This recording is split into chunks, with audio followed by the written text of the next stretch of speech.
And all you guys out in YouTube land.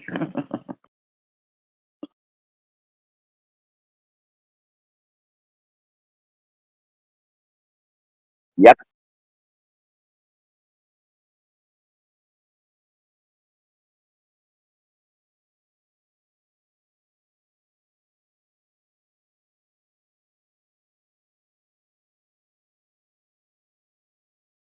Hmm. Yeah.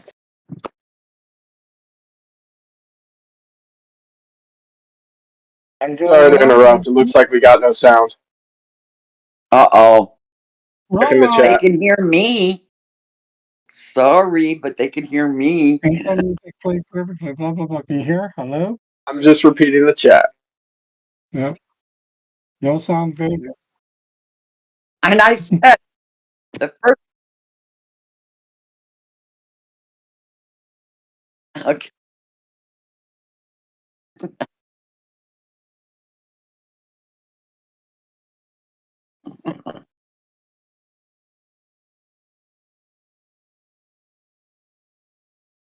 Just later. No.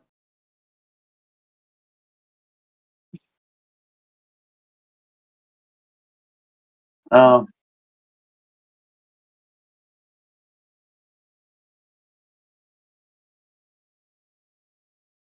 Okay, guys. Vader has no sound. He's working on himself. So just hang in there. He's showing us what he has to deal with. But yeah, we can hear him, but you guys can't, right? Yeah.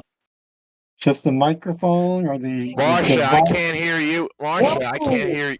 All right, there we go, guys. I Yeah. got it fixed. I apologize for that. Okay. I guess it's not too bad since I was just rambling in circles, anyways. But yeah, so y'all heard from Marsha, y'all heard from Robert, and y'all are now hearing from me. We'll go ahead and jump over to Kyle. Welcome, brother.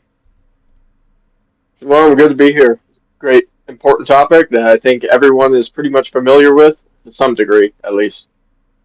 Yeah, and just to kind of get back in there and kind of make people think, it's not always a bad idea to get these ideas of things we've learned before and kind of revisit them with the new lens that we have now, or the scales have fallen off now, right? So we're re-examining with new eyes, and there's new stuff that we can glean from, the understanding that we have now. So it's beautiful to always talk about these topics. And obviously with the foundation that our king is the Most High, and he takes care of the birds every day, so he's going to take care of us as well. So Great. but let's jump over to Frankie. Welcome, brother. Shalom. Shabbat shalom, everyone. Let's get into it. The royal family. This is a big topic. This is a big show. Everybody put your seatbelts on and your helmet. Let's get ready to rock. Yeah, I just saw Wendy say it wouldn't be a show without technical difficulties. I don't know. So y'all couldn't hear me, but that thing that I was showing on the screen, I was showing you how my mic changed to all this crazy random numbers and digits that had nothing to do with my mic, and it will literally just do that randomly. That's why I have the difficulties I do. I don't know. I don't know if it's Grabble or just bad programming from the programs I'm using, but it's annoying. I said shalom at the beginning in chat, and I said, and pray for no technical difficulties. What? Yeah. We didn't pray for it fast enough, apparently. I didn't listen enough. And we got a newcomer to the table, Iron Phoenix with the Iron Phoenix 67 with us. He's driving right now, so we appreciate him joining the table even while in a vehicle. Still a seat to take, and if you'd like, take a second and introduce yourself. Give a bit of testimony of where you are, where you came from. As big as small as you'd like, and then we'll go from there. Howdy, my name's Iron. Grew up in Michigan. That's about it. Nice. And we like to ask others kind of what was your proverbial straw that broke the camel's back when it comes to the seeing the world in the true Earth model as opposed to the modern scientific heliocentric model. I'm not sure about all that. I'm still learning about that. Oh, still learning. Okay, so you're still figuring out. Yeah, I'm still not used to all that. Yeah, cool. Well, just for me personally, kind of shares a little bit of my journey to that last question is I live in Utah, and one Sukkot we went to Bear Lake, which is like a portion of it's in Utah, a portion of it's in southern Idaho. But anyways, I did a long distance observation over the lake, and 100% in my mind with the math that was presented to me as scientific, debunked the R value, therefore debunking all that I had been told. So that was kind of my straw that broke the camel's back. But I think it's just the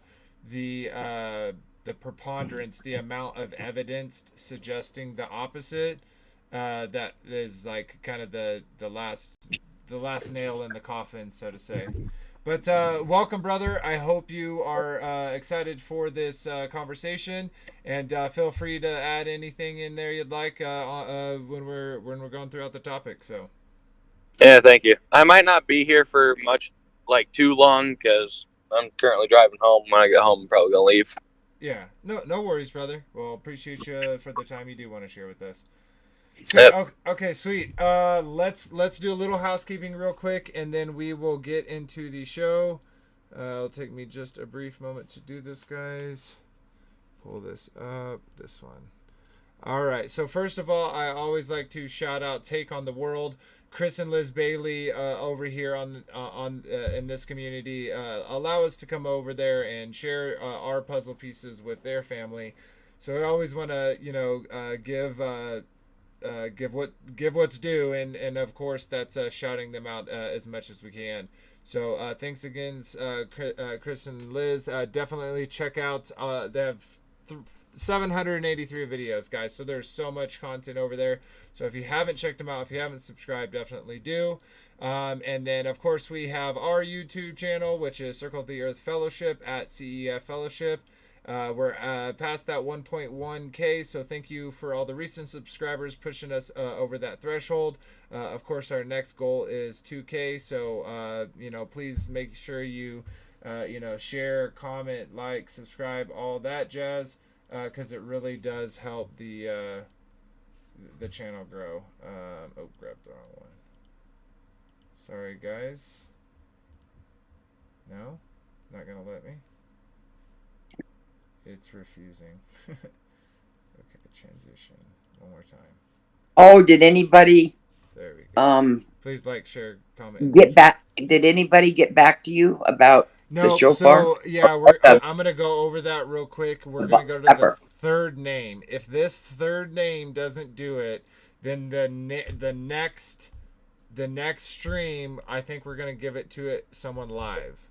So we're gonna see who's live. I'll make a post and announcement during the week of that drawing. So all those who come and join us live will have a chance to win it then. We'll just do it that way because it's kind of hard with all those subscribers, with all those comments, which we obviously appreciate, to get in contact with someone who's actually maybe they don't want it, so they have no desire to look into it, but who knows. Anyways. But please like, share, comment, subscribe. It really does help the channel grow. And like always, we like to read the comments from the last videos. We got our always faithful Moonglow over here with a thank you for your support. And over on the Circle of the Earth Fellowship, we got one from Beaten Horse that says, "Great stuff, all. Thank you for sharing this. Reminds me that I'm not alone in my inner dialogue." These are my thoughts anytime I'm out and about and I hear lies and spells and the music pumped in our heads. Do not consent. Renounce all the oaths, but to the Most High. That SpaceX launch yesterday had 33 engines. My boy caught that. So proud. Nice. That's great. That was a great comment, brother. I really do appreciate it.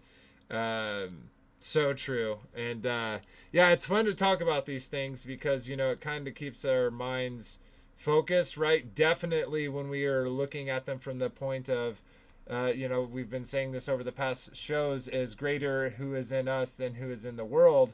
And we know that even the most evil actions that the Father uses for his will and for his glory. And so I like to jokingly quote Obi-Wan and say, strike me down, for I shall become more stronger than you ever know, right? Because what's the most that they can do to us? Why fear him who can take only our body, but not the one who can take our body and our soul? So that being said, we do have a Discord where these take place, as well as the after shows where we get to talk a little bit more uncensored without Grabbler Tube's interference.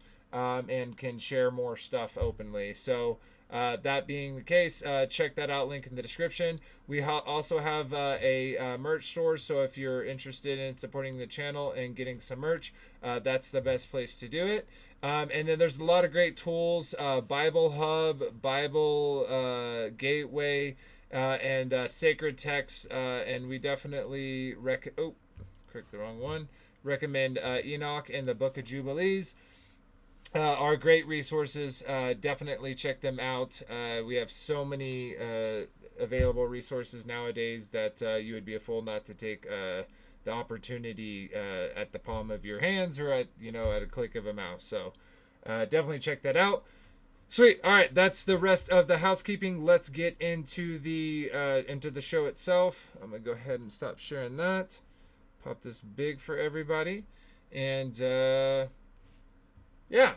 All right. So, as we've kind of been progressing, we're on episode 6 now, Royal Families. special blood is required to be in these royal families. And in many ways, do they try to keep that blood within their family? And we've seen the consequences of that. We'll kind of get into that a little bit. And considering what we've also been talking about so far, just a little bit ago, we talked about secret societies.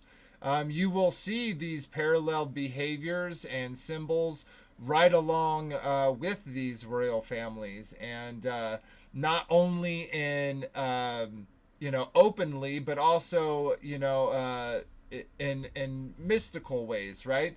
One of those ways is many civilizations around the world at one time had a king or a ruler, an emperor, if you will, that claimed divinity, that God had chosen them or the gods had chosen them to rule that nation, and that their people were special with the special bloods that allowed them to do so. And of course, as we've showed before, there's many different cultural representations of not only the events, but of the stories and the so-called tall tales and mythology surrounding them.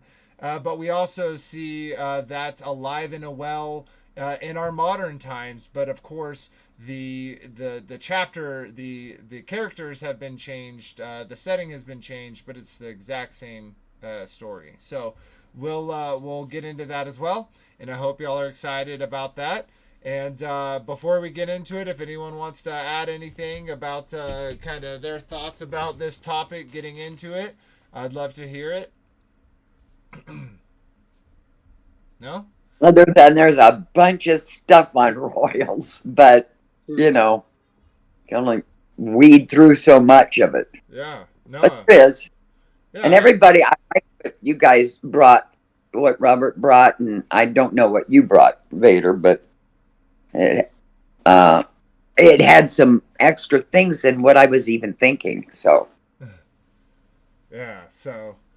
Yeah, there's so many aspects of it, and of course you'll see all this stuff interconnects as we've shown the whole time. So without further ado, let's get into it and kind of show what we found. So I'm gonna pull this up and go ahead and get rid of that one, save some internets, and grab this one.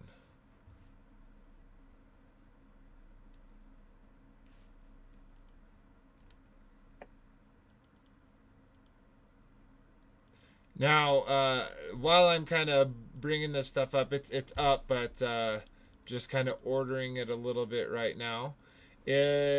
So with this, those that may not know and those that do know, and if I miss anything, please throw it in chat, throw it in a comment in the video.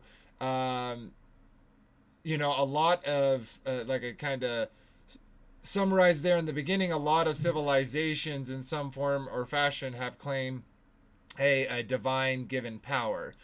We've seen that in the Roman Empire, the Incan Empire, the Japanese and Chinese empires. We've seen that in a lot of European empires and kingdoms and nations, where this right was given in some divine fashion. Now, those can, of course, scale from, just the fact that, hey, we were born into this family, therefore God chose me to be the king, and so that's the right I have, all the way up to, mythological tales about, divine beings and humans copulating and creating these heirs apparent.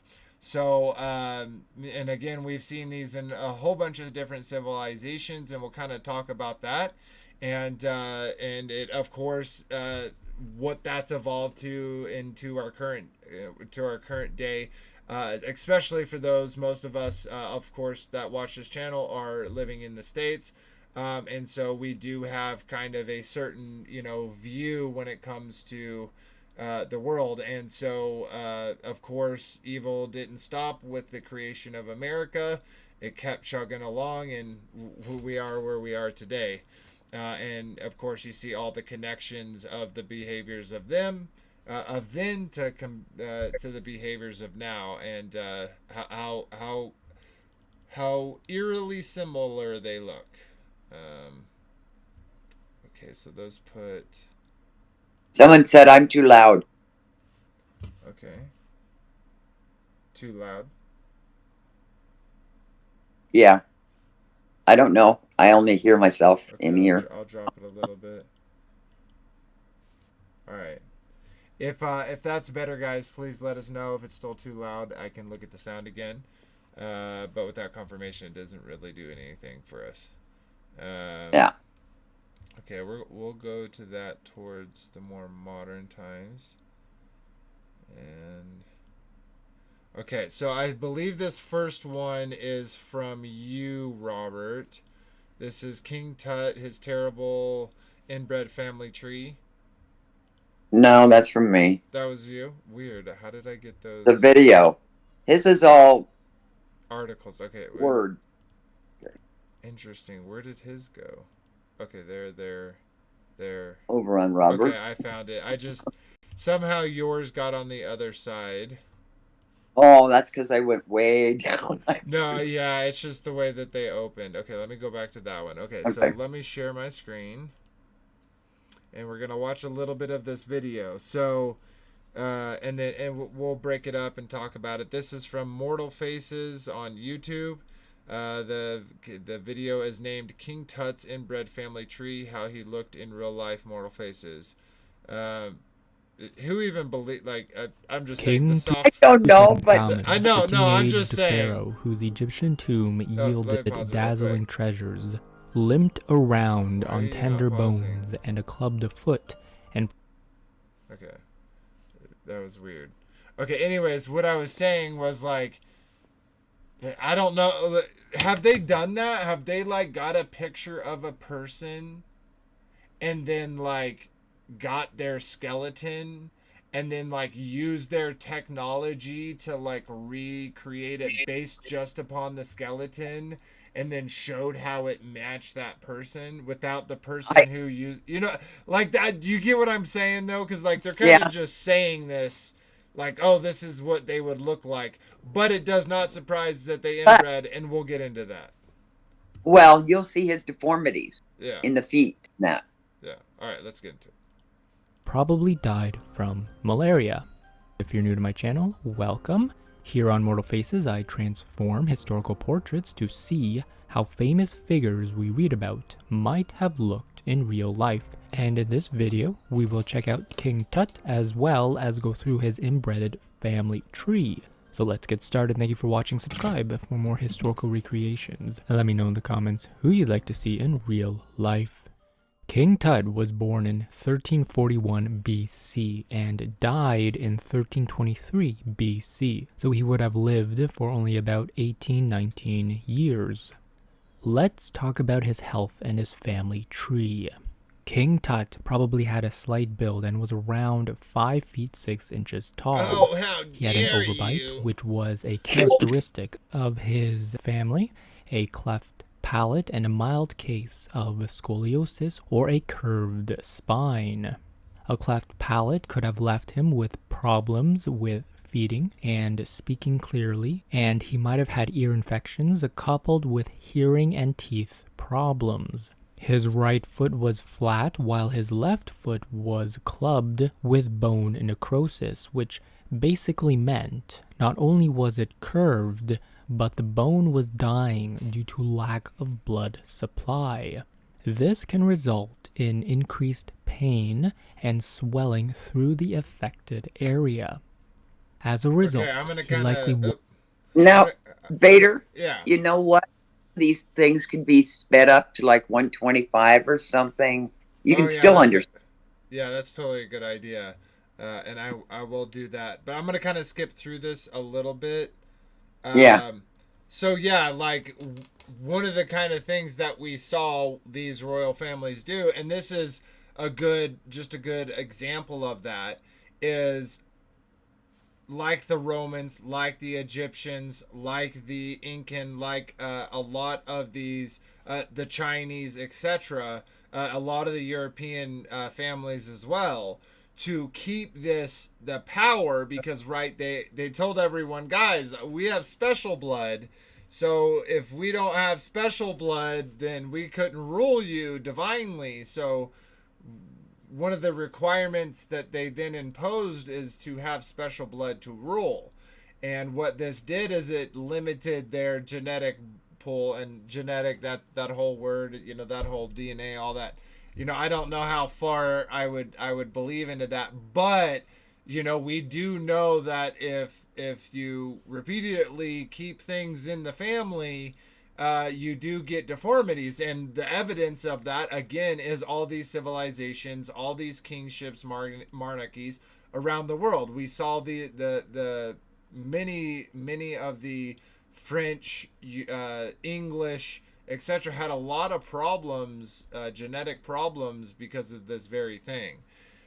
So it's, I'm not saying that I am happy. Of course, I'm not happy that people are inflicted with different things, on their bodies. Like, King Tut here, his inbred family, each of those individuals didn't choose for that, just as so much as they didn't choose to be born into a royal family and have this power just because of their birth. And so we see kind of the consequences, and as I kind of stated earlier, right, is God even uses the most evil actions for his good, right? So sometimes that can be, see what happens when you try to keep the power, when you try to keep the genetic pool. You're not trying to be fruitful and multiply. You're trying to kind of keep that special blood all to yourselves. You get curses brought upon your family for those actions. And so, like I've said before, those spiritual beliefs and thoughts can have physical implications, such as what would happen to these inbred families. Thoughts, anyone? Oh, I can't hear you. You're muted, Marcia. There were literally, back in the line, were brother sister were married. So, Hey, isn't there a law with that they're not allowed to mingle the blood? Isn't that a scripture?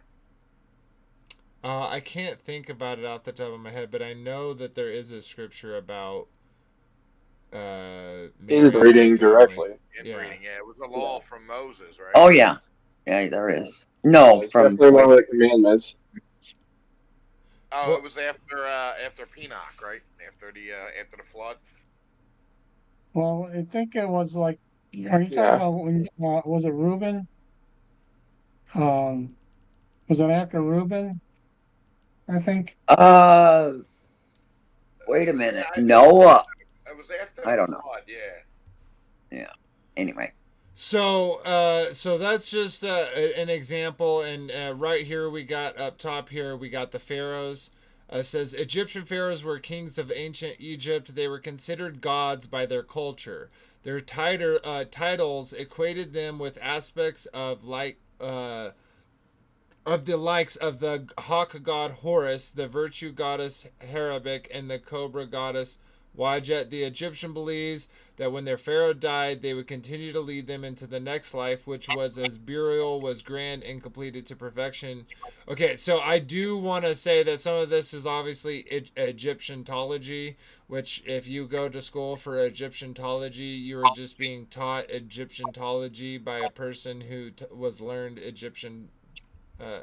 Egyptology, so it's not anything. It's kind of like you go into that profession to smell your own farts idea. But what's interesting is we have one description here of pharaohs. There's other descriptions where he's also associated with Osiris, and we'll kind of get into that. You also have the snake. There's a lot of stuff that's kind of overlapped and crisscrossed in Egyptianology. But anyways, this is a list of people that were basically considered to be God. So Naram Sin of Akkad, the first Mesopotamian emperor, claimed to be a god. Japanese emperors claim, at least by some Shintoists, including government officials, to be divine descendants of the goddess Matsuru. Hirohito and Showa Empire rebuted the false conception of his divinity in the Human Declaration 1845. So the in modern history they've come to say no, we're not actually descendants of gods. That's just some fairy tales that we used to tell them to be scared of us.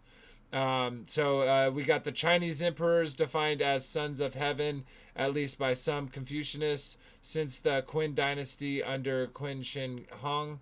We're gonna jump over real quick to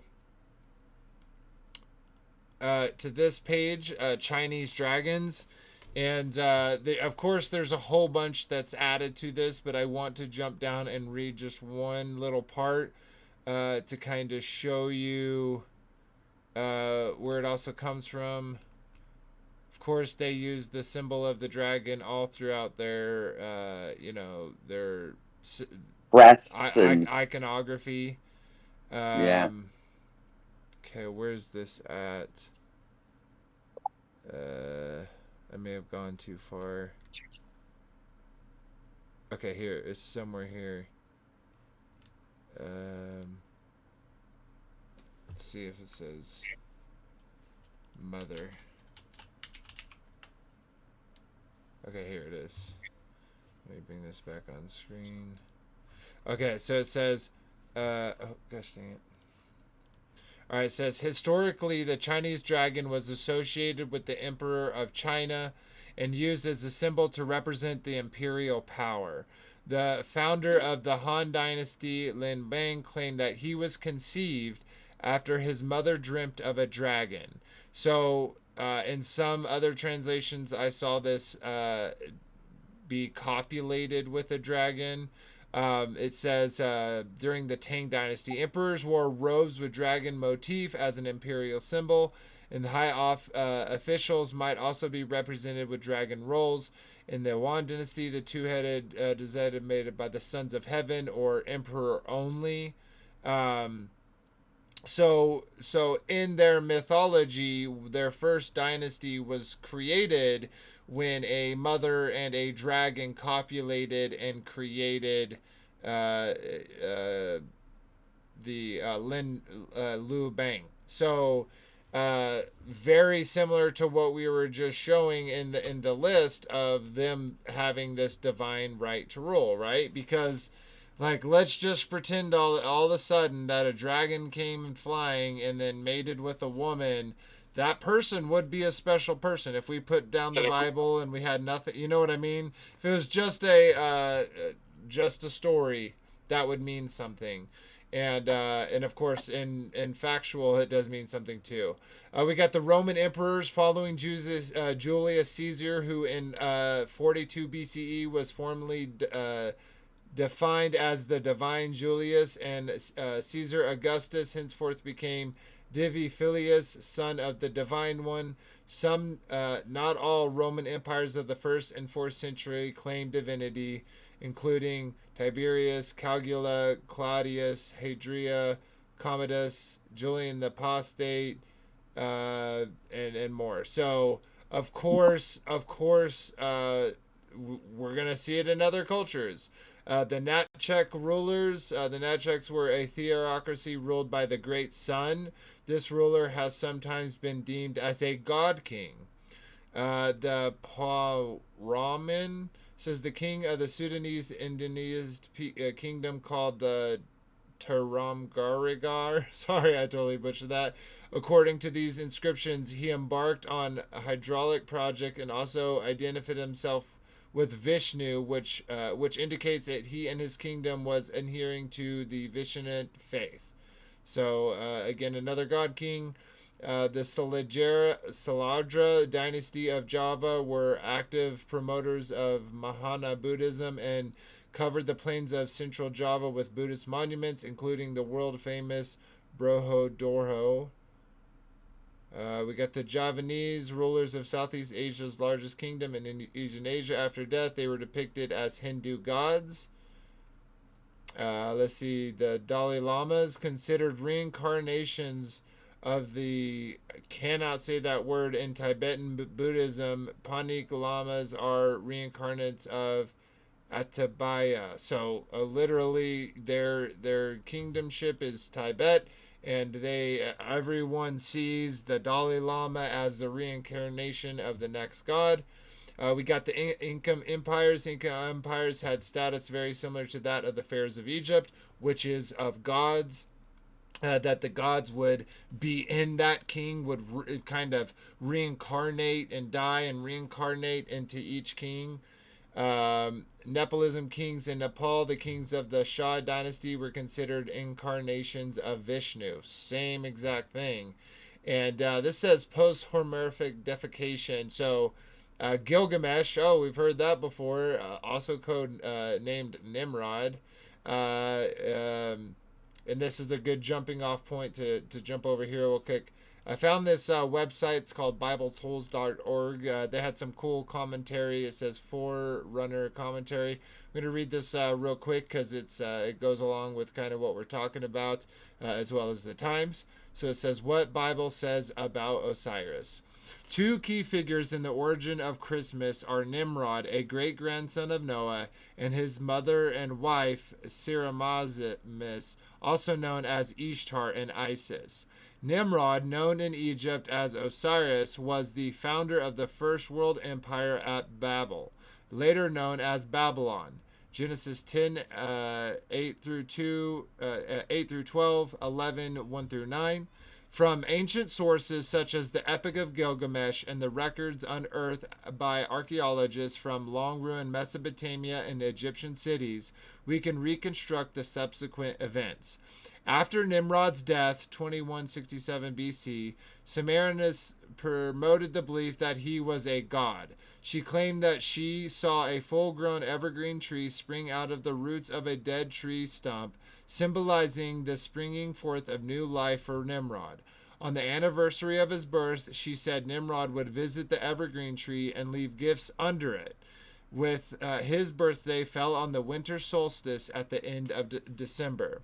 A few years later, Semiramis bore a son, Horus or Gilgamesh. She declared that she had been visited by the spirit of Nimrod, who left her pregnant with the boy.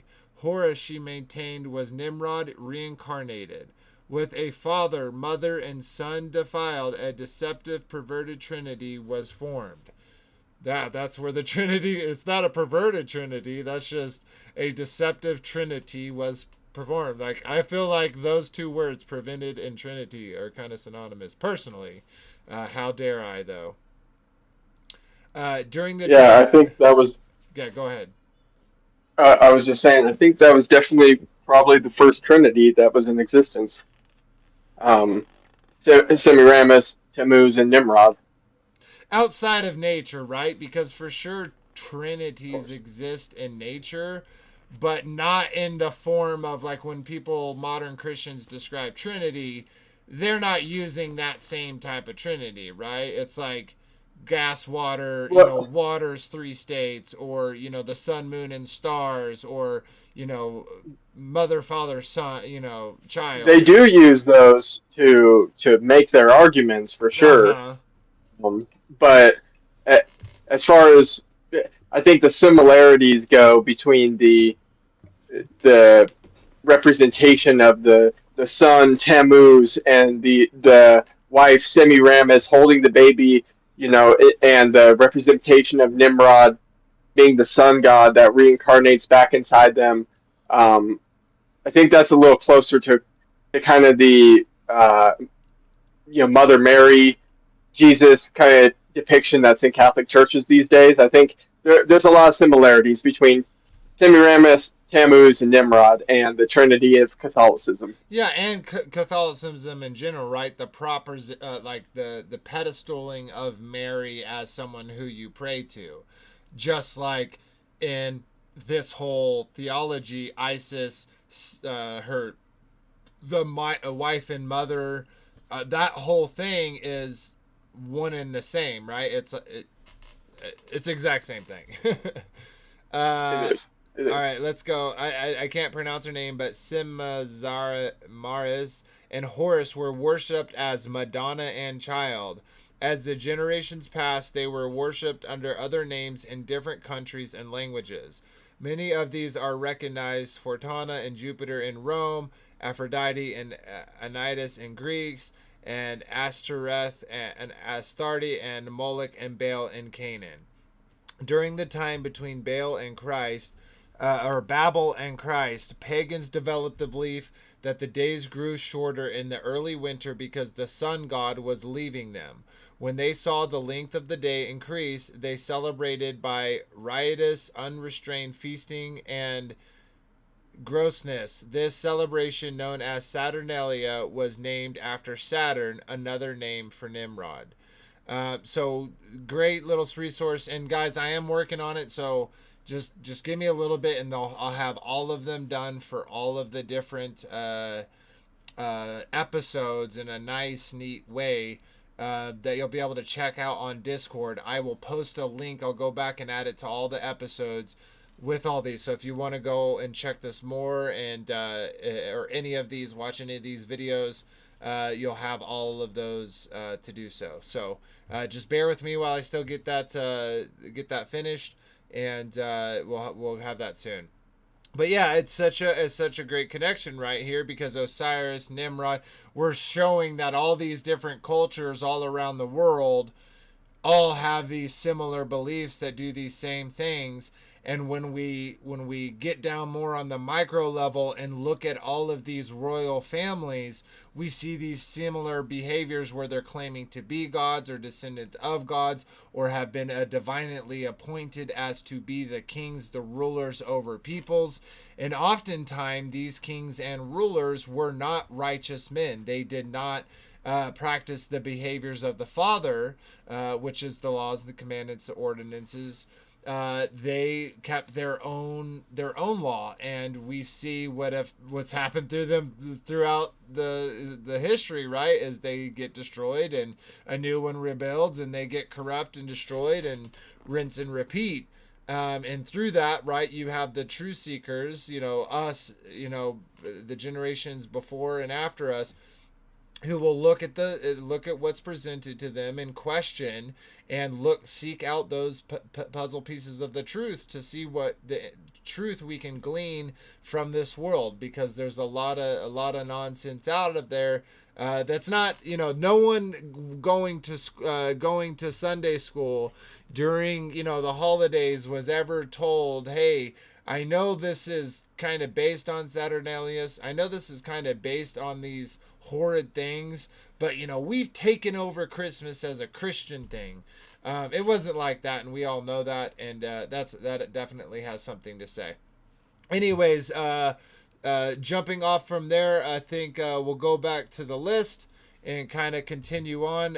So we also have Imhotep, ancient Egyptian architect and physician, whose status 2,000 years after his death was raised to that of a god, becoming the god of medicine and healing. He was an Egyptian chancellor to the pharaoh Dariusr. So I think this is kind of interesting. So this is a man being said, oh, he must have been a god because of what he did.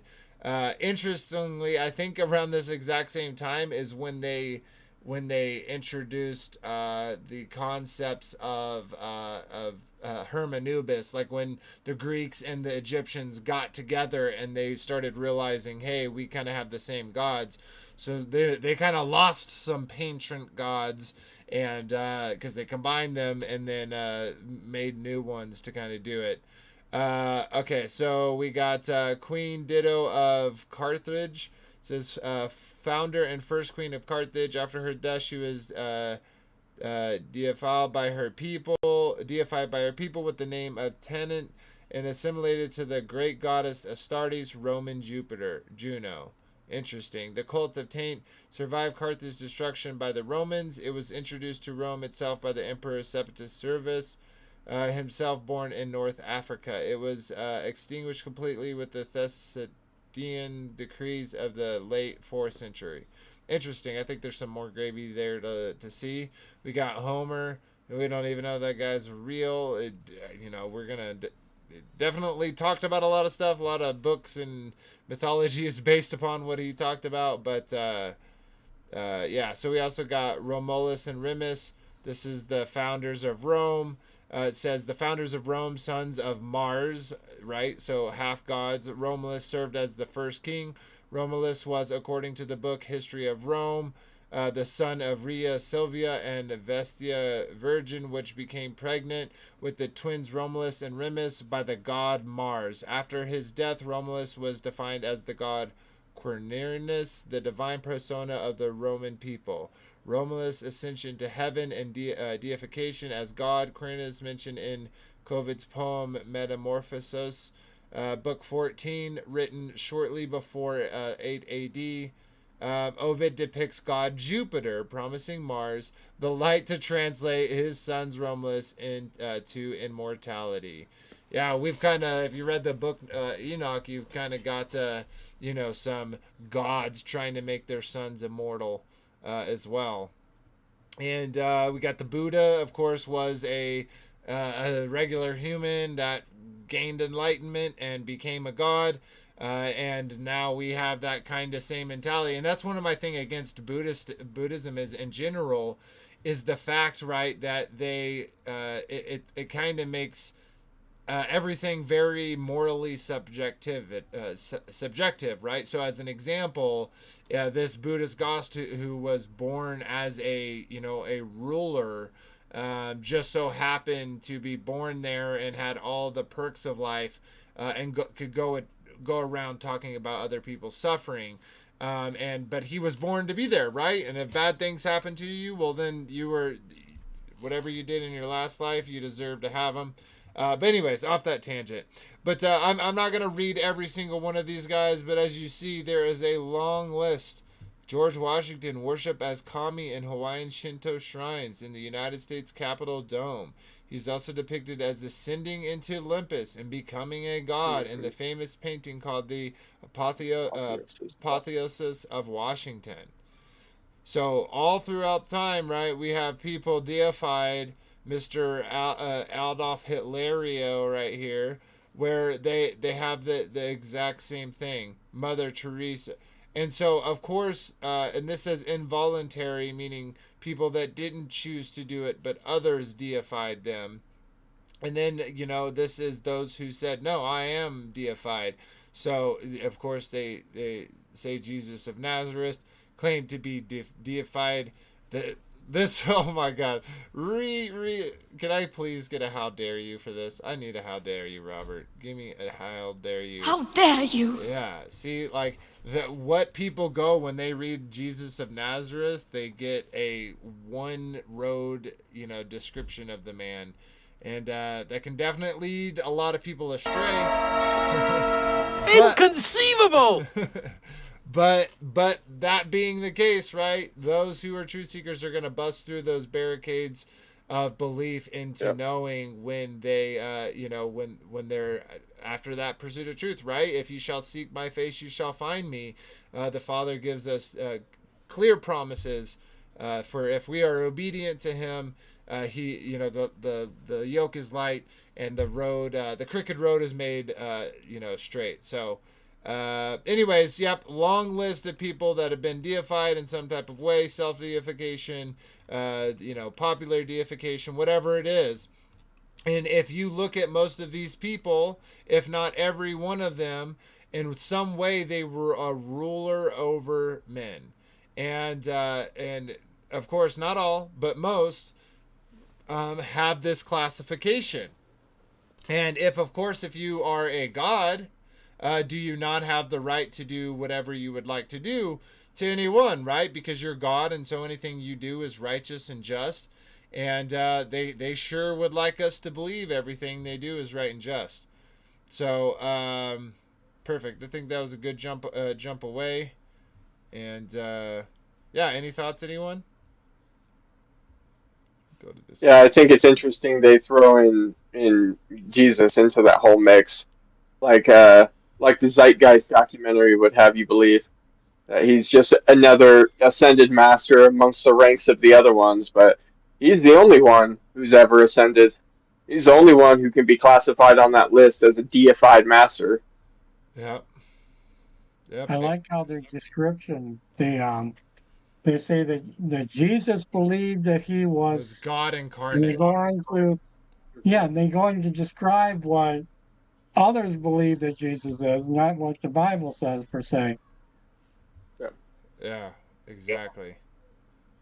So, as we kind of talked about before, many European countries also have this same type of ideal. It's not just Chinese, it's not just Japanese, and it's, of course, also Roman. We talked about Rome and Greece, the Mediterranean area. But we also got here, this is from the Edinburgh Castle. This is the Stone of Destiny. So it says, the Stone of Destiny is an ancient symbol of Scotland's monarchy, used for centuries in the inauguration of its kings. Seen as a sacred object, its earliest origins are unknown.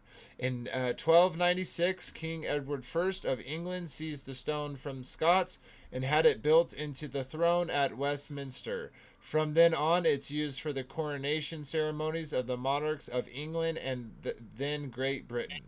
On Christmas Day, 1950, 4 Scottish students removed the stone from Westminster Abbey in London. 3 months later, it turned up 500 miles away at the highest altar of the Arbroath Abbey.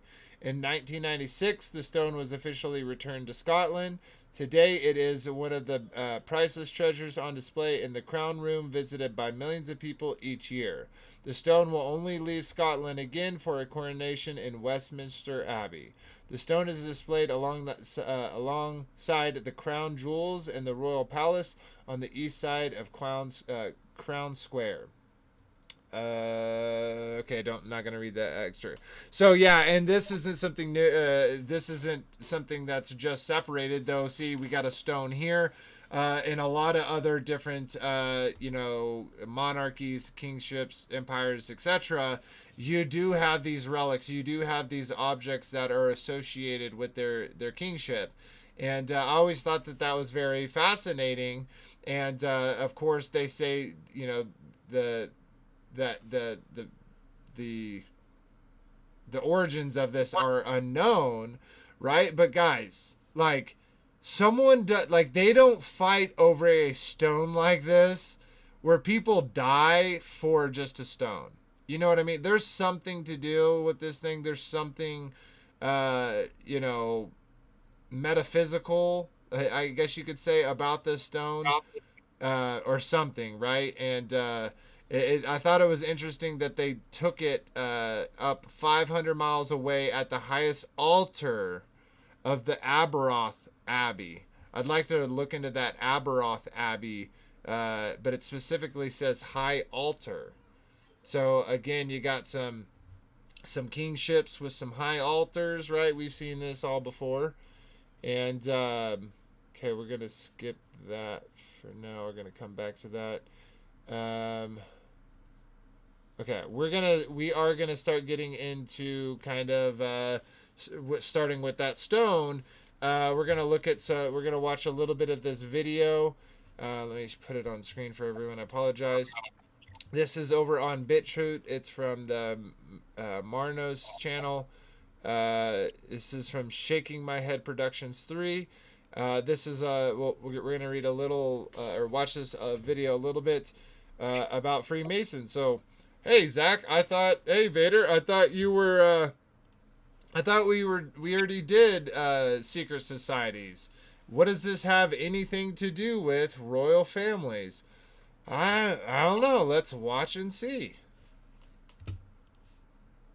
Freemasons met across the Union and Confederate divide to celebrate their common rituals. And today, Freemasonry remains an active part of military life in many countries.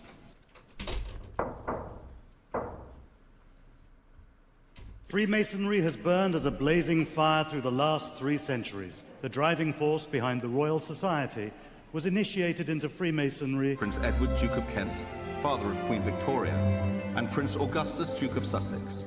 The 2 princes brought their feuding Grand Lodges together and reconciled to be the United Grand Lodge of England. Kings George IV, William IV, Edward VII, Edward VIII, and George VI were all Freemasons, as were 18 dukes and princes, including the Duke of Edinburgh. This year, His Royal Highness Prince Edward, the Duke of Kent, celebrates his 50th year as Grand Master of the United Grand Lodge of England. His Royal Highness was proposed into Freemasonry by the then Grand Master, the Earl of Scarborough. He was initiated into Royal Alpha Lodge number 16, an advocate for the craft all over the world, continuing 3 centuries of distinguished royal tradition at the very heart of English Freemasonry. Guys, look at their special robes and their special dresses. They're so cute. Oh, they're so cute. Could it be any more obvious?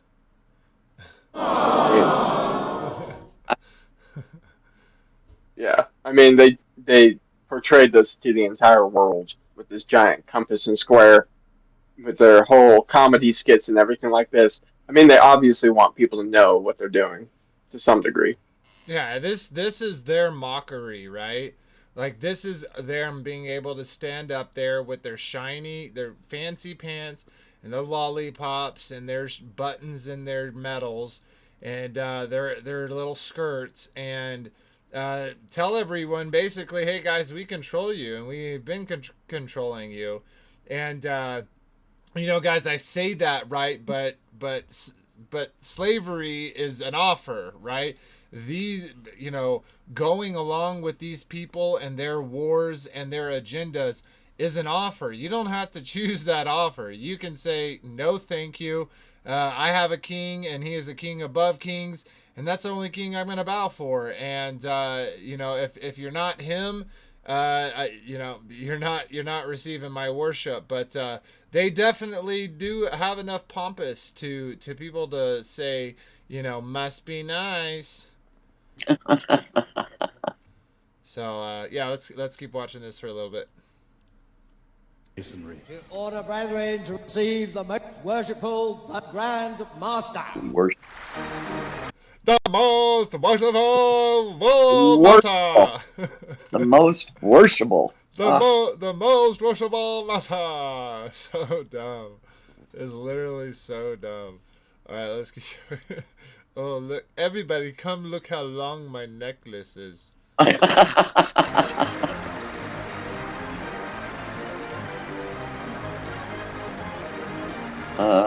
As permanent master of these 3 lodges, I now call on my deputy masters. Most worshipful Grand Master. Most worshipful Grand Master. Most worshipful Grand Master. Most worshipful Grand Master, I humbly ask you to complete the initiation of this worthy candidate for Freemasonry. Adorn our ceremonies and forever remind us of our incomparable heritage, the birth of organized Freemasonry, stressing the deep and sincere loyalty and affection felt by the brethren of the United Grand Lodge. Oh, dude, he loves the affection of the Grand Master, if you know what I mean. Of England for their Grand Master.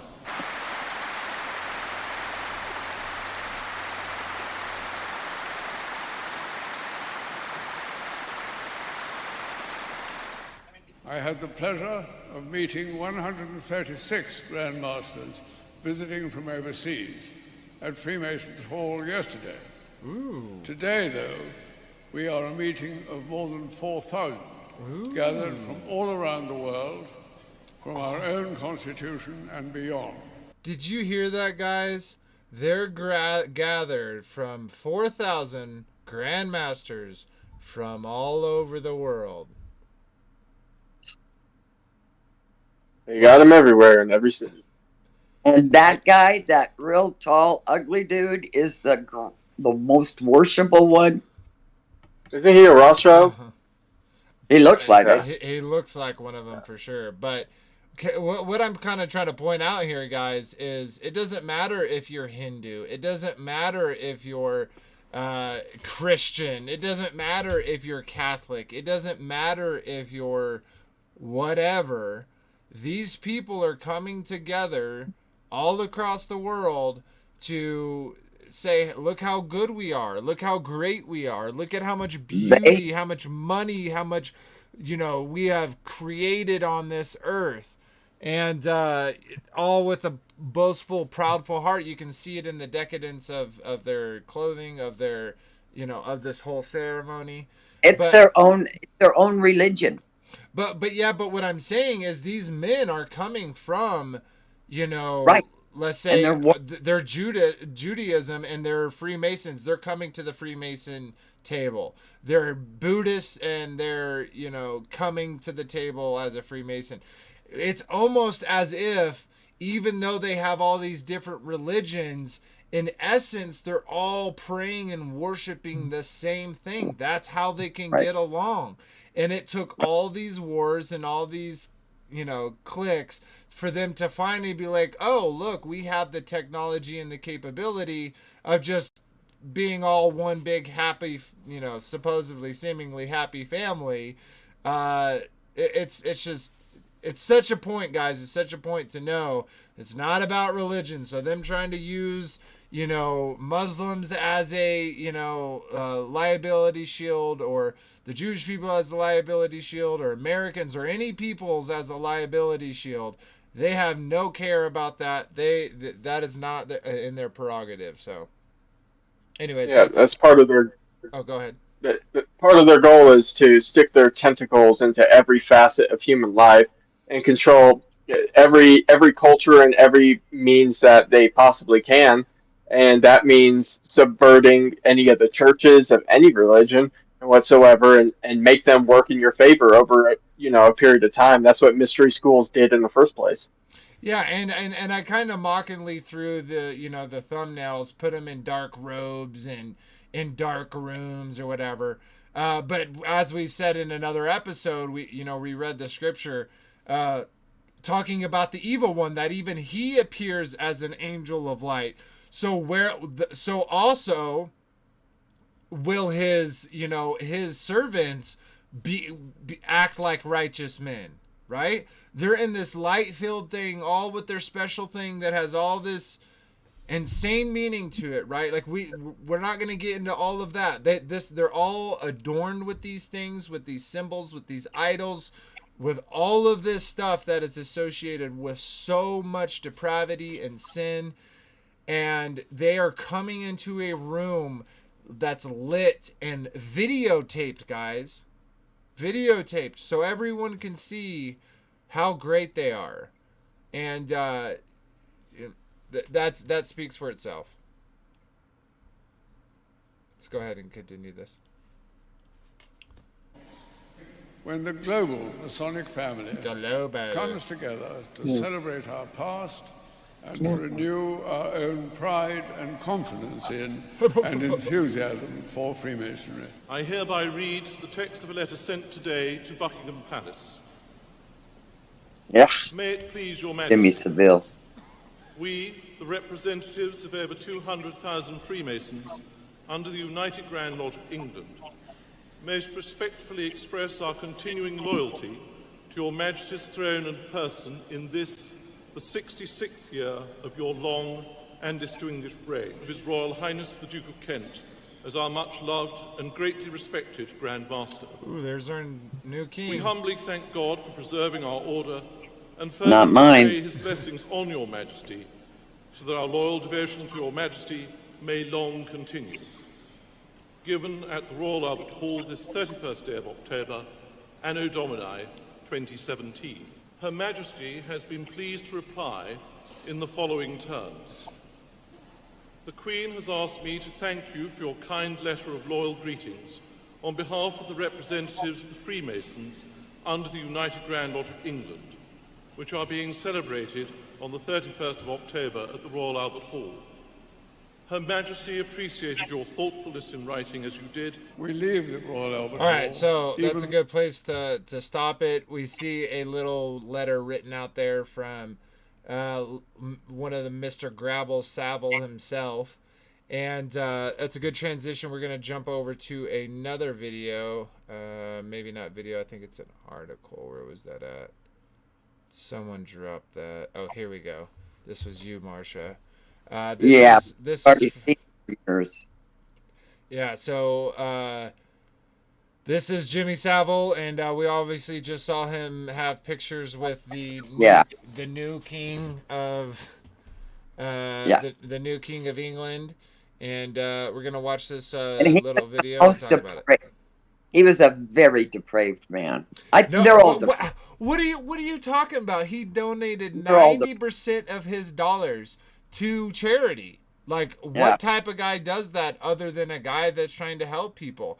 And I'm pretty sure he donated a whole bunch of that money to children's hospitals, which he would personally visit on too many times to count. So let's go ahead and watch a little video about Jimmy Savile. It's horrible to listen to, and obviously in the knowledge of everything he did, it makes it even harder. But you've uncovered the relationship that Jimmy Savile had with the royal family, particularly with Prince Charles. Tell us about it. Yeah, well, as part the reason we were looking at this is we were trying to explain how Jimmy Savile got away with his crimes, and as part of that, we were looking at a huge amount of archive footage of him on television over a period of 50 years. And as part of that, of talking to people, we came across the letters between him and Prince Charles, which helped give us an understanding of the nature of the friendship that they had, which I don't really think we fully understood before. And I suppose what was most interesting and why we've included those in the film, which looks really broadly at many reasons, why I just want to go back to that still real quick. Did those in? Let me go that back. One with the fangs. No. And I suppose what was 1 second. Yeah, he looks like Marty Feldman, doesn't he? Really think no, he he looks like Jimmy Savile. And I suppose what was most. He looks like Marty Feldman from Young Frankenstein. Igor. Doesn't he? I ain't got nobody. Cha cha cha cha. Play it and pause. Okay, is it pause? Igor, not Eagle. All right, so yeah, look, we got Savile and the Pope himself. The Pope. Yeah. No wonder why they were homies, man. Yeah, no wonder. He could get pizza to that gate, the royal gate, in an instant. Birds of a feather. Yep. You don't have to play any more of that. And I suppose what was most interesting and why we've included those in the film, which looks really broadly at many reasons why Jimmy Savile wasn't apprehended before he died, is that the relationship was one where Prince Charles trusted and respected Jimmy Savile, and I think that's really interesting, because I think what we were trying to do is look honestly at the British public's relationship with Jimmy Savile in order to try and explain how he got away with it. And I think there's been a temptation to sort of say after the revelations, I always hated him, I always hated the man. That seems to be the common answer we got when we phone people up. And I think that's unhelpful, because I don't think the archive material or footage bore that out. Okay, I know this is totally random, but doesn't it look like she's trying to use her pin as a phone? She's like, "Hello, I'm trying to talk to you on this pin phone." I'm sorry. Never thought of that, Vader. That isn't the case. I think he was trusted and respected, and I think that we need to look at that in order to understand how perpetrators behave and how this happened. You look back at some of the comments. Okay, and I think that's good enough. We know.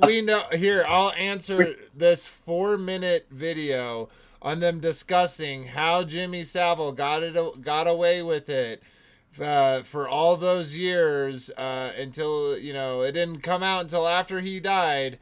How did that happen? Because he was friends with the royal family.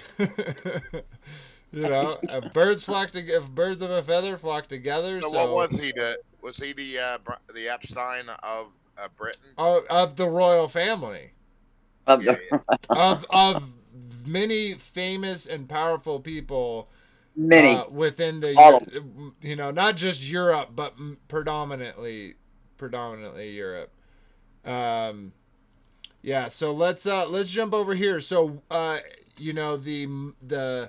mother of our current king, right, is Queen Elizabeth. She shortly, not very long ago, shoveled off her mortal coil, and is resting hopefully in Sheol. I don't know why I said hopefully, but I'll just keep going. It says Queen Elizabeth on her coronation day. Today marks the 15th anniversary of the coronation of Queen Elizabeth II of the United Kingdom on June 2nd in 1953. Surely her half-century reign would be envy of many ancient kings who considered one measure of their greatness to be the length of their reign. Great Britain has been a world power for centuries and heads the Commonwealth of Nations, which spans the plane of the earth with nearly 50 member countries. How could a few small islands have come to such widespread influence? Just who are the Britons anyways? Guys, that's really interesting, right? That last little bit is how did such a small area, right, comparatively to all the other nations out there, like think about how much wood exists on England compared to how much wood exists in Texas, right? And how could they compete with all these other nations that had vast amounts of resources above them? It's almost as if God divinely appointed them to rule. I joke, by the way, guys. That was a joke? Oh, okay. So let's there is a strong tradition that British royal line is a continuation of the throne of King David of the ancient United Kingdom of Israel and Judah. An examination of the genealogies of these kings clearly shows their descendant from that royal line. The Lord made a covenant with King David, which was not conditional on David's continued righteousness. The Lord stated, I have made a covenant with my chosen. I have sworn unto David my servant. The seed will I establish forever and build up thy throne to all generations. I have found David my servant. With my holy oil have I anointed him. With him my hand shall be established. Mine arm also shall strengthen him. Also, I will make him my firstborn higher than the kings of the earth. My mercy will I keep for him forevermore, and my covenant shall stand fast with him. His seed also will I make endure forever, and his throne as the days of heaven. If his children forsake my law and walk not in my judgments, if they break my statutes and keep not my commandments, then I will visit their transgressions with rod and the iniquity of stripes. Can I just stop for a second? Literally, whoever wrote this from Latter-day Saints, this is Latter-day Saints Mag, this is a LDS thing. I just want to point that out. Thank you for the thing. I just want to point something out, guys. Do you see how it literally says right here? The Lord made a covenant with King David, which was not conditional on David's continued righteousness. What is righteousness, everyone? Righteousness is following the commandments. Okay, well, let's see what happens if his descendants stop following the commandments. If his children forsake my law and walk not in my judgments, if they break my statutes and keep not my commandments, then will I visit their transgression with the rod and their iniquity with stripes.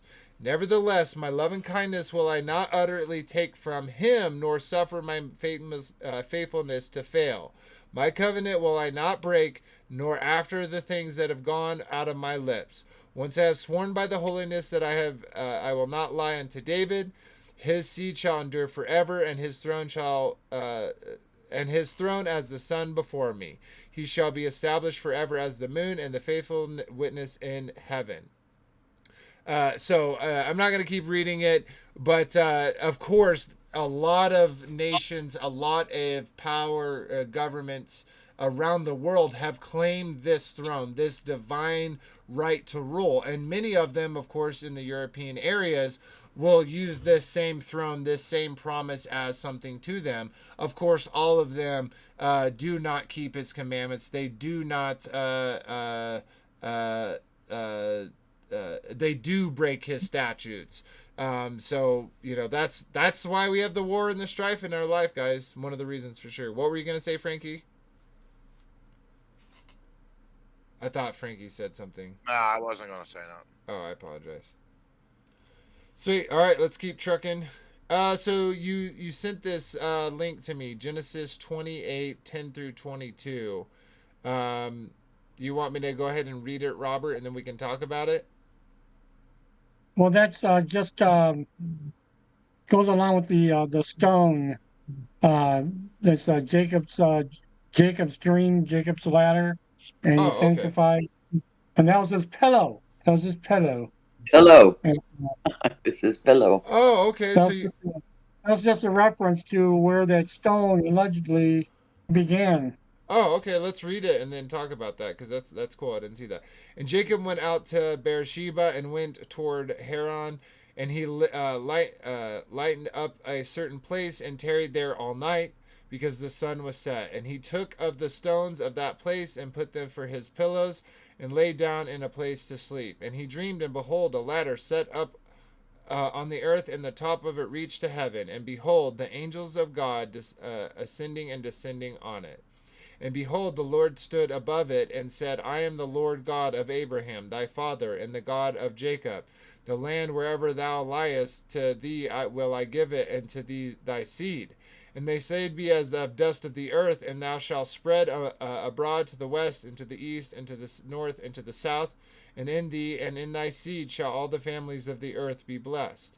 And behold, I am with thee, and will keep thee in all places whither thou goest, and will bring thee again into the land. For I will not leave thee until I have done that which I have spoken to thee of. And Jacob awakened out of his sleep, and he said, surely the Lord is in this place, and knew it not. And I knew it not. And he was afraid, and said, how dreadful is this place! This is none other than the house of God, and this is the gate of heaven. And Jacob rose up early in the morning, and took the stone that he put for his pillows, and set it up for a pillar, and poured oil upon the top of it. And he called the name of this place Bethel, but the name of the city was called Luz at first. And Jacob vowed a vow, saying, if God be with me, and keep me in this way that I go, and will give me bread to eat, and remnant to put on, so that I come again to my father's house in peace, then shall the Lord be my God. And this stone which I set up for a pillar shall be God's home, and all of those thou shalt give me, I shall surely give the tenth unto thee.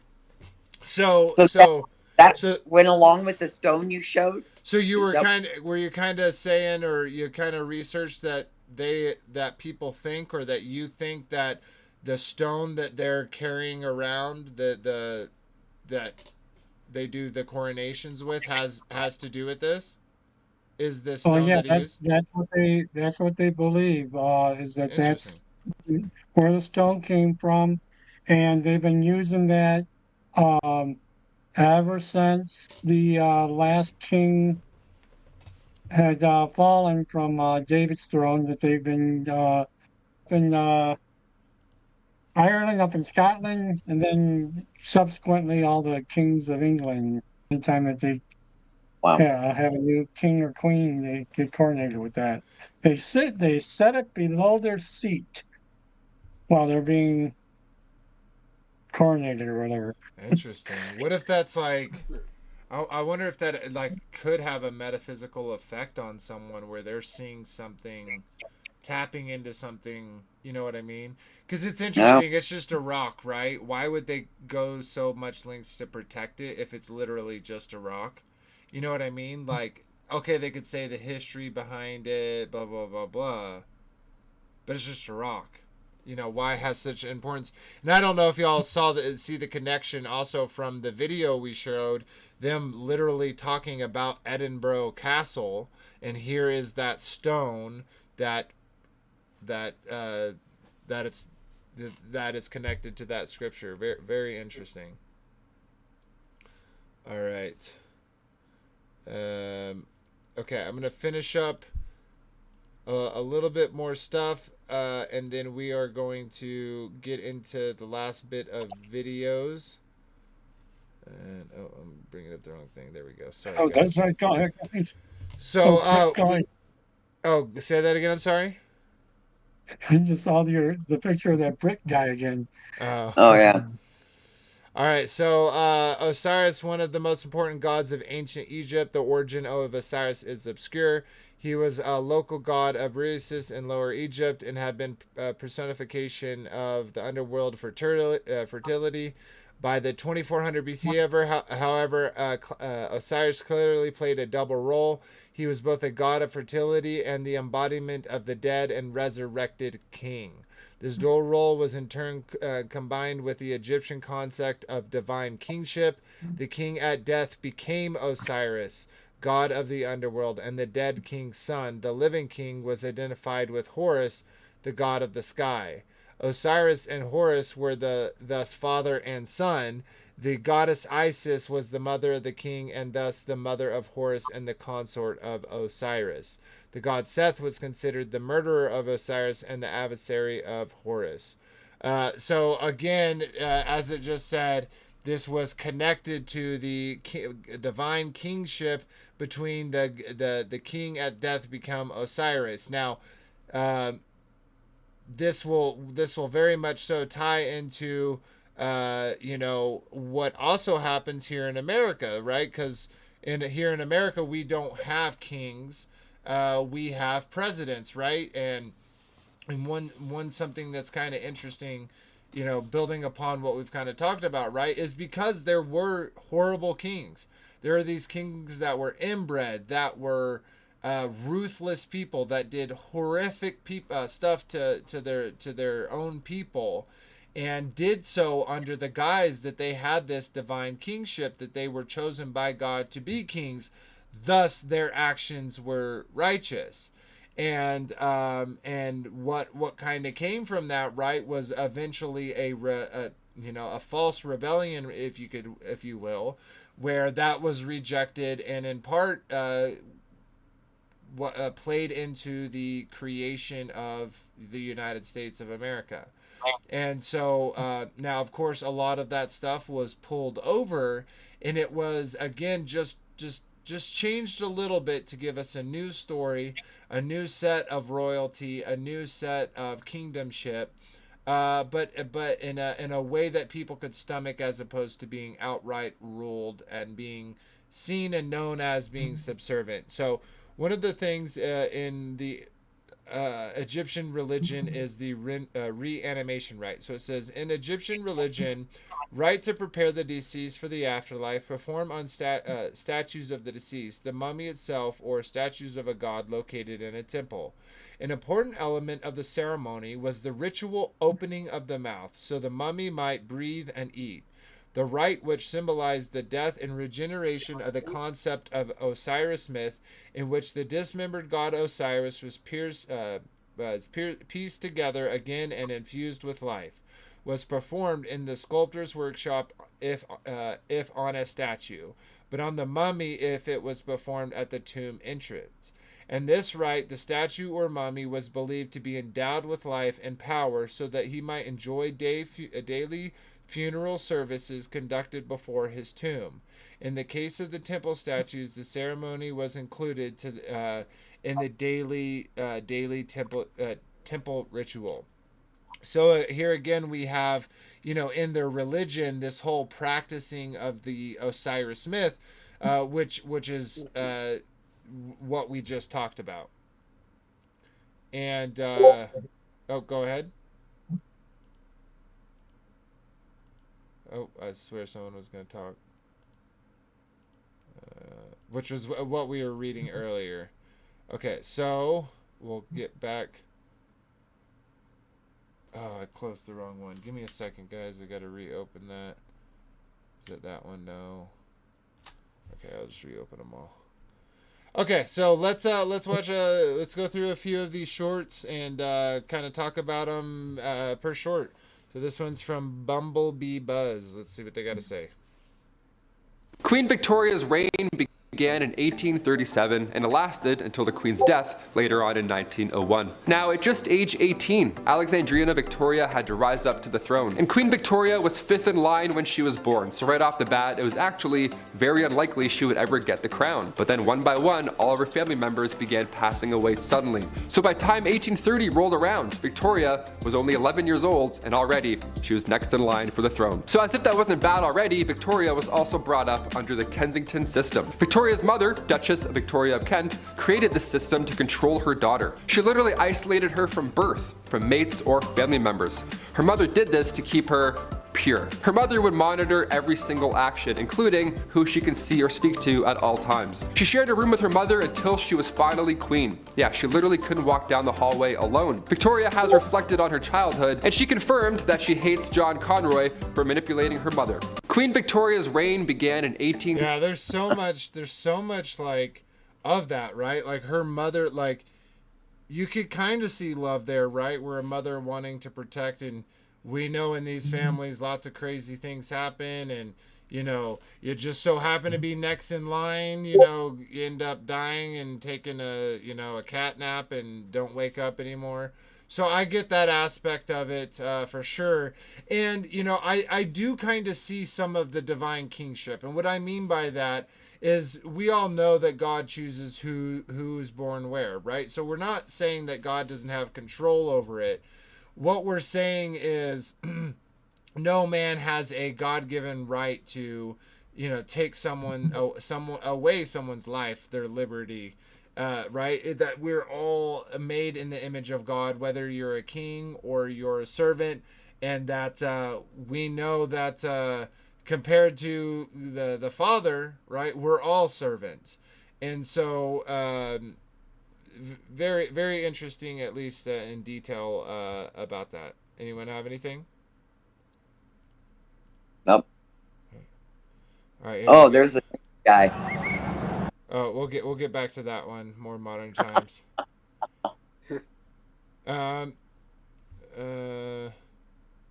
Sorry guys, I didn't review every single one of these, and you should have. No, it's okay. We don't have time to go through everything, anyways. No, you can't. Let's see, where is it shaped? Yeah, I think that's a good one. It's kind of just animation, but. Let's skip that one. They're related. That's insane. Okay, we already kind of talked about that. That was Cleopatra. Go back and show that picture of her. We always thought of Cleopatra looking like this beauty. Well, just show that one. No. I closed it. I can okay. No, it's okay. I can reopen it. She was not pretty. Yeah, well, that doesn't sell, you know. She wasn't Elizabeth Taylor. We know what sells in Hollywood, and that's probably not that, you know. What's this? I don't know. I just want to see something real quick what this says. I think it's really interesting that they're... Oh, what? Wick or whatever they stick under. No, like, look, like what I think is funny about this whole thing is this is Birdsong Communications, the Freemasons and the Royal Family. Provincial Grand Lodge of Atrium welcomes John Hopkins. This video, oh, sorry, y'all can't see this. This video is like a PR for the Freemasons. And their algorithm has like this Wikipedia like disclaimer, like they do with Flat Earth or, you know, other topics, right? With the beer bug. I just think it's funny where like the system, this is the snake biting its own tail. This is the Ouroboros. This is like their own systems attacking their own stuff because they're like, nobody can talk about Freemasons, only us. Let's check this out real quick. Silly boys. He did it. Today in Belfast, I've been invited to deliver the Prestonian Lecture for 2022, the subject of which is the royal family and Freemasonry. Back last year, I was invited by the Grand Lodge of England to consider being the Prestonian Lecturer for this year. The Prestonian Lecturer is appointed annually by the United Grand Lodge of England. It's the only formal lectureship.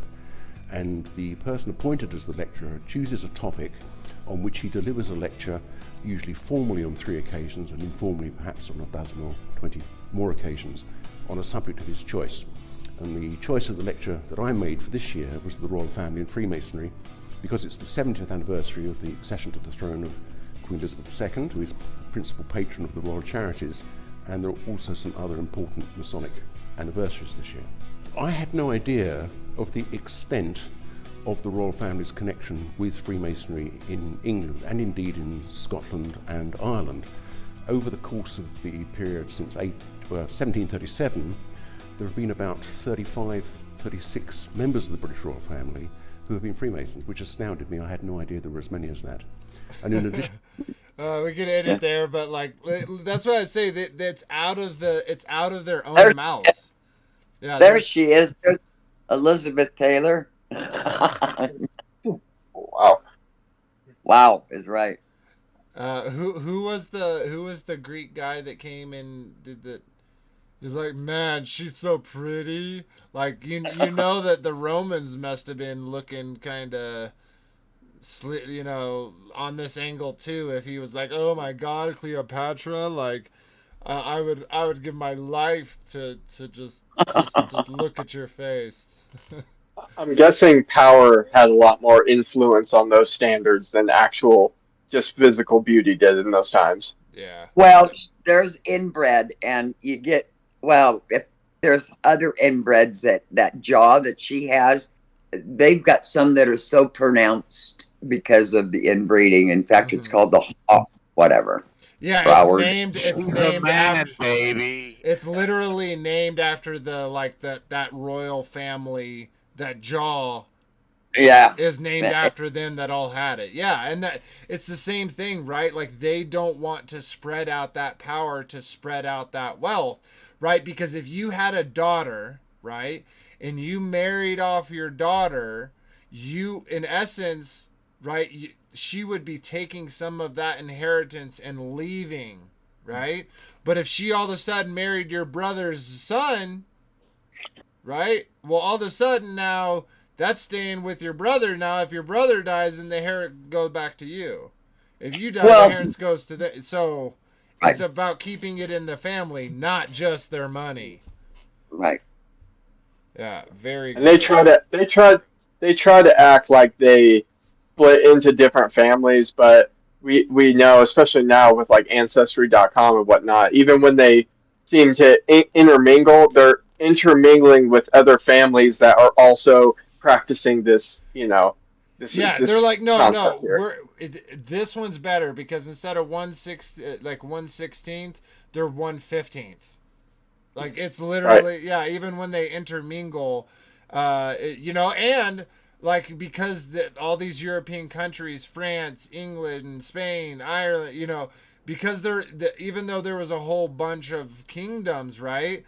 There's not that many princesses and princes to go around where they can't, and we know like our modern, I say but the modern monarchy over England, Great Britain as an example, over the UK, are actually German. Right, they hail all the way from Vlad the Impaler himself, so which they brag about, right? And so, what my point is because that's all they've ever done is they're just trying to keep the rule, they're just trying to keep the power, they're just trying to keep the money in the family, and so something like this.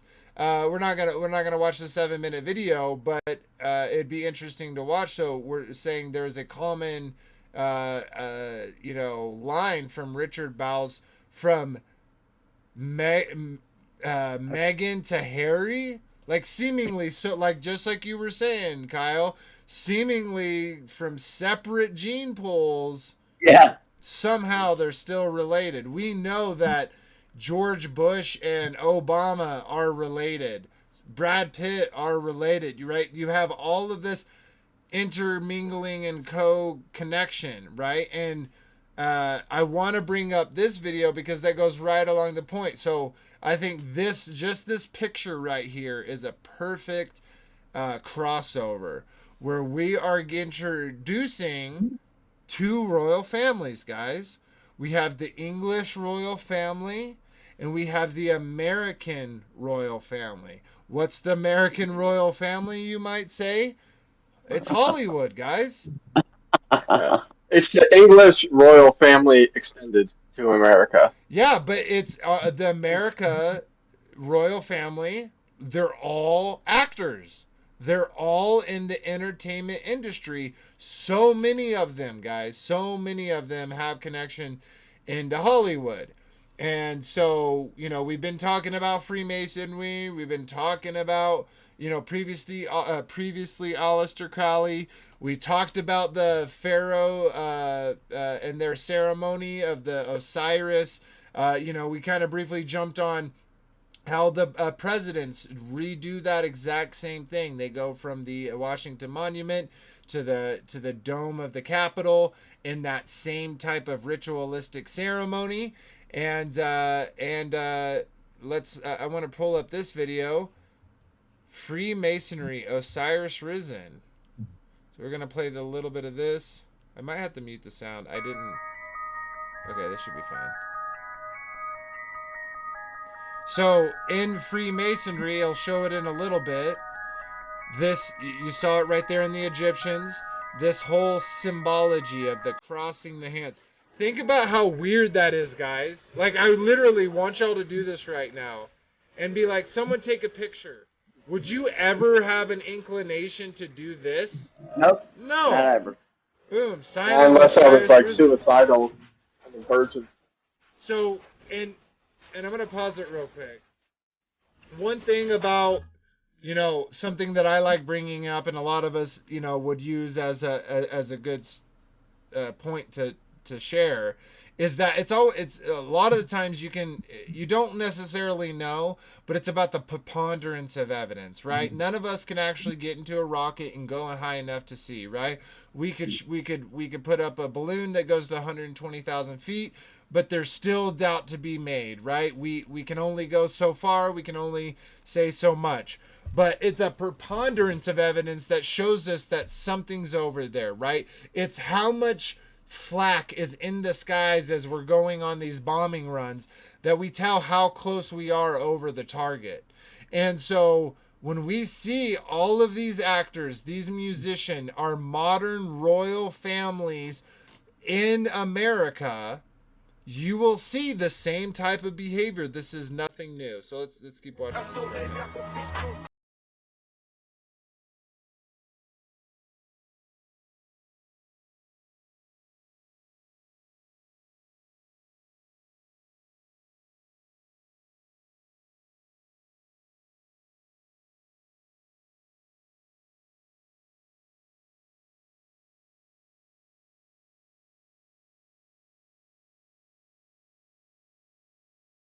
I'm gonna mute it, guys, because I don't know if that's gonna give me a copyright strike.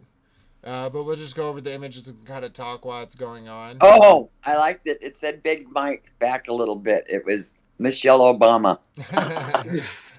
Yeah, but like as you see, I guys, think it's said that, or I think it was her. I don't know. It's all of them. Madonna, right? Madonna, we know ISIS connected right there. Weird, right? Not. Ugh.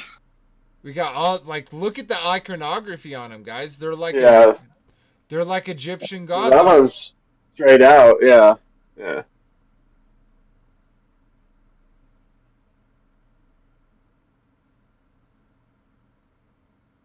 That's such a weird pose. Like someone is literally like grab your shoulders or cross your hands, right? This is a who takes these pictures, guys? Have you ever taken a picture? No, hold yourself like you're having an identity crisis, is what it looks like. Shh. We have special robes. We like our special robes. Yeah, so, this is nothing new. People a lot of talk about these connections, and that's because, like, in my honest view, guys, do we have a royal family? No. We have the royalty, the supposed royalty that's placed before us. Look at the behaviors, look at the extravagancy of the cars and clothes and items and things that Hollywood stars have, and then look at English royal families. It's the same thing. And again, these actors that are in these positions, many of them are connected to the royal families. So just a point to show that, hey, it's connected in America too. Yeah, we don't have a open monarchy. We don't have a history of monarchy. But at the same time, at least in our modern day, excuse me, celebrities have taken that role. If you scroll back 100, 200 years, it's the bureaucrats, the aristocracies, the philosophers, the what's his name, the Mark Twain's, also a Freemason, who were the celebrities, right? Were the royals. So yeah, nothing new. All right, so it's anyone with money, anyone that has a certain amount of money, they have to swear their allegiance. Well, I think I think you get the money as they put you in that. I don't. Yeah. Even if you do make it along the way, they're going to approach you over and over and try to, make you fall into their, their agenda. Into their web. Yep. And if you don't comply, I mean, you're just going to end up in a river. Look out, your money might go bye-bye. You're going to, shuffling off your mortal coil. Yeah.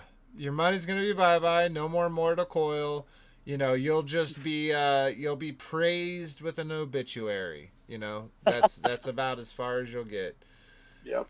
Sweet. Look at the Boot Club, the Black Eye Club. It's all the same thing. Aaron Rodgers, his Achilles goes out, and they predicted it on Twitter. Come on. Yeah. It's the same stuff repeating, guys. That's why, having pattern recognition, being able to look at the world and seeing the inconsistencies of their story, the preponderance of evidence that shows us what they're telling us does not equate to what is actually being experienced. This is the little nicks in the armor that the truth seekers see and that we're trying to expose. We're not trying to say, guys, oh, woe is us, the world is ending. They're so powerful. They're like divine gods who can do these things to us. No, what we're showing is that there's two families, guys. There's the families of the ruler of this world and the families of those who the promise have been made to throughout Scripture. And it is our job to choose that family. Are we going to be in the world or of the world? And each person gets to take that choice and make that choice for themselves.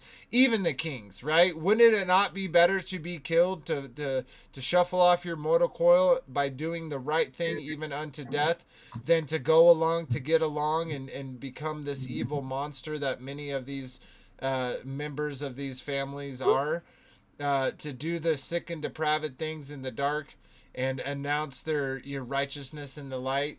As Joy says, choose life indeed, sister. All right, sweet. Well, we have about 10 minutes. I know there's a lot of talking. I hope y'all were enjoying the show tonight.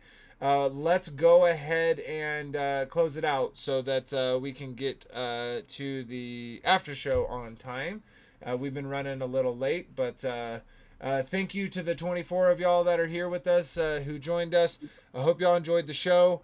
Please, make sure to like, share, comment, subscribe. All of those things really do help the channel grow, and we appreciate all that support we do get.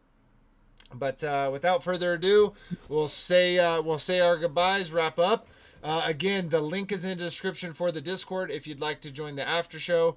It's a place where we get to openly talk a little bit, more about stuff that we wouldn't really get to talk about on YouTube.